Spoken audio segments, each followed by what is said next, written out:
एक आम बेचवे वाली आई है और सिर पे अपने टोकरी लेकर के आम लेती हुई चल रही है। अरे कोई आम ले लियो, अरे कोई आम ले लियो, अरे कोई आम ले लियो। कहती भाई जब जा रही है, इतने में अभी 2.5 वर्ष के हैं गोपाल जी और 2.5 वर्ष के ठाकुर जी अपने कोई खिलौना ते खेल रहे हैं। यशोदा मैया दही मत रही है और जैसे ही ठाकुर जी ने सुनी कोई आम ले लो, कोई आम ले लो, नन्हे से गोपाल जी तुरंत उठ करके गए और छम छम करते मैया के पास जाके बोले मैया मैं आम खाऊंगा, मैं तो आम ही खाऊंगा।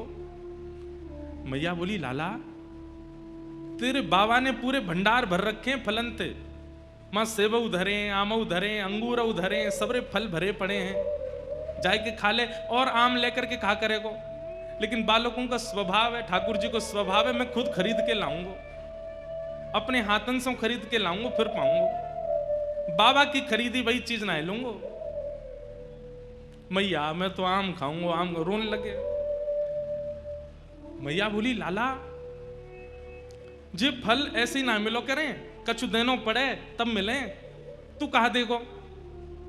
अरे मैया तू कैसी बात करे। बोले क्यों, तेरो लाला इतनो मलूक है, मैं जोरते हंस जाऊं तो सामने वाले मांग वही भूल जाएं। मैया मैं तो जाए करके हंस जाऊंगा, 2 दतुइयां दिख जाएंगी, सोई फलवारी कछु ना मांगेगी। मैया बोली कहां से सीखा है, कौन ने बताई तू मलूक है। लाला ऐसे ना देगी फलवारी कछु लेके जा। सो ठाकुर जी बोले मैया मैं एक काम करूं। बोले कहा अनाज ले जाऊं संग में और अपनी अंजलि में भर के ले जाऊंगा, बाकू दे दूंगा, बाद फल ले आऊंगा। सो नेक्स्ट से गोपाल जी 2.5 साल के अपने दोनों हस्त कमल को अंजलि बनाए करके और वहां में ऐसे अनाज भर लें, गेहूं भर लें और ठाकुर जी अब जा रहे हैं फल लेवे के काजे। अब हमारी तरह विवेकी थोड़ी है जो धीमे धीमे जाए, ठाकुर जी तो उछल कूद करते हुए जा रहे हैं, ऐसे ही लेके जा रहे हैं, यूं भी नहीं कि बाकू ऐसे दबा ले। अब जैसे ही उछल कूद करते हुए तो सबरे अनाज गिरते जा रहे हैं। मैया कह रही है अरे लाला ने को नहीं जाने कछु भी, ऐसा भोर हो मेरो लाला। और ठाकुर जी दौड़ के जा रहे हैं, मुख पे चिंता है, क्यों कि फलवारी कहीं चली नहीं जाए। छोटी सी गली में थे नंद भवन ते निकल करके ठाकुर जी आ रहे हैं और सुनो लत्ता नाए पहने, वस्त्र नाए पहने, केवल कौंधनी पहन रखी है। वह कौंधनी में ही क्षुद्र घंटिका इतनी लंबी लंबी है कि बातें ही ठाकुर जी को जो है काय सब ढक रहे हो है, सब गिर तो जा रहे हो। 2.5 वर्ष के बालक की चाल सीधी नहीं होती, वो चले कैसे, सीधो भी चले तो ऐसा लगे टेढ़ो जा रहा है। तो कभी ठाकुर जी यूं जामे, कभी यूं जामे, कभी यूं। इतने में ही वो फल बेचन वाली अपने सिर पर टोकरी रखे, अरे कोई आम ले लो, कोई आम ले लो, मीठे रसीले आम ले लो। कहती भाई जैसे ही आई और वाकई गलती ते दृष्टि पड़ गई, वह गली में जा गली ते नंद भवन ते ठाकुर जी अनाज लेके दौड़ते हुए आ रहे हैं और जैसे ही देखी है ठाकुर जी की सूरत, भूल गई सब सुध। ठाकुर जी की रूप कांति कैसी है। श्री कृष्ण करणामृत में श्री विल्व मंगल जी कहते हैं कि ठाकुर जी का जो तन है वो तन तो ऐसा है जैसे कि मानो गहरा नील सरोवर, एक गहरा नील सरोवर, और उस गहरे नील सरोवर पर ये 2 आंखें ऐसी हैं जैसे मानो 2 कमल खिले हों, सबसे आकर्षक 2 कमल हों। और कभी कभी ठाकुर जी दौड़ भाग करें तो ठाकुर जी के गाल भी गुलाबी गुलाबी है जाएं तो ऐसा लगे 2 कमल ऊपर और 2 कमल नीचे प्रकट है गए। ठाकुर जी की अंग कांति तो श्याम वर्ण की है, परंतु ये हस्त कमल ये भी गुलाबी है, चरण कमल ये भी गुलाबी है, ओष्ठ ये भी गुलाबी है। आहा।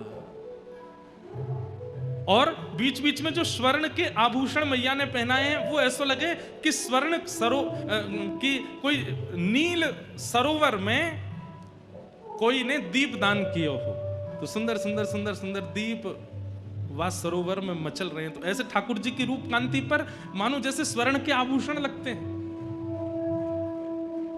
आहा। जैसे ही देखिए छवि, ठाकुर जी के सामने आकर के खड़े है गए।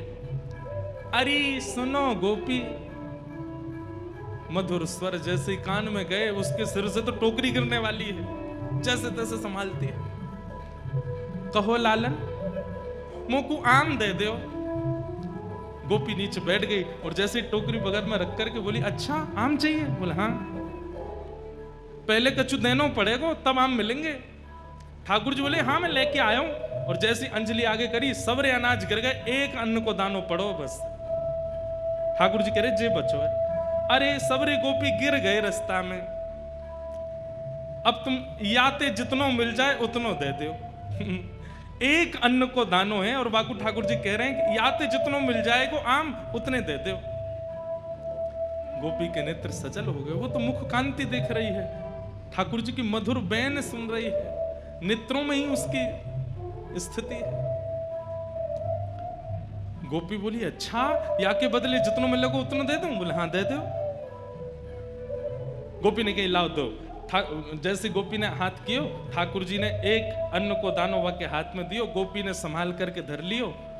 अब तो लेकर के महाराज एक आम हाथ में, दूसरो आम दूसरे हाथ में, दूसरो आम और दियो, तीसरो आम और दियो, 4-5 आम ठाकुर जी को पकड़ा दिए। ठाकुर जी ऐसे खड़े है गए, 4 आमन में ही ठाकुर जी तो भर गए, छोटे से हैं। बस गोपी इतना ही बहुत है। वो ना है, तुमने जो दियो बातें तो और ज्यादा मिलेगा, लेके जाना पड़ेगा।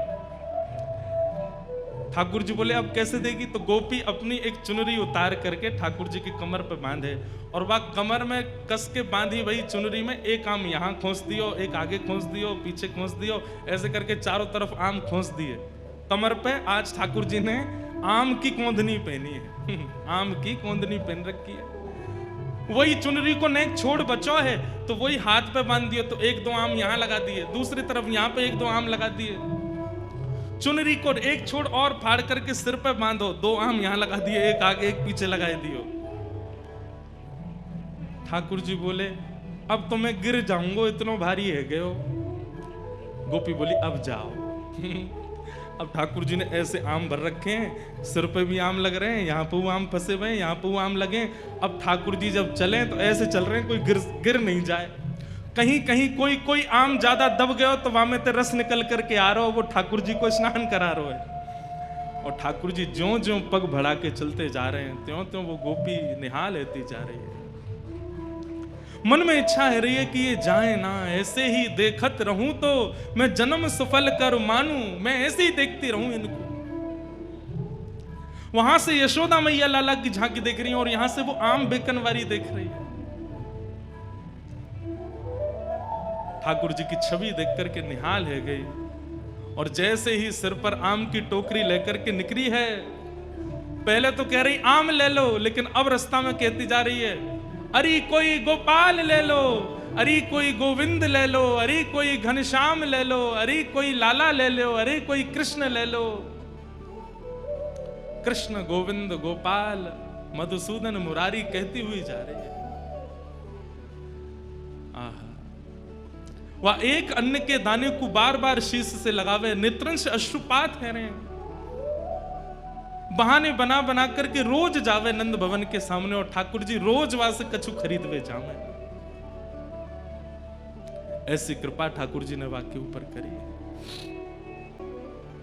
ऐसी वो आम बेचन वाली रोज आवे और ठाकुर जी रोज खरीद वे जावे वहां से।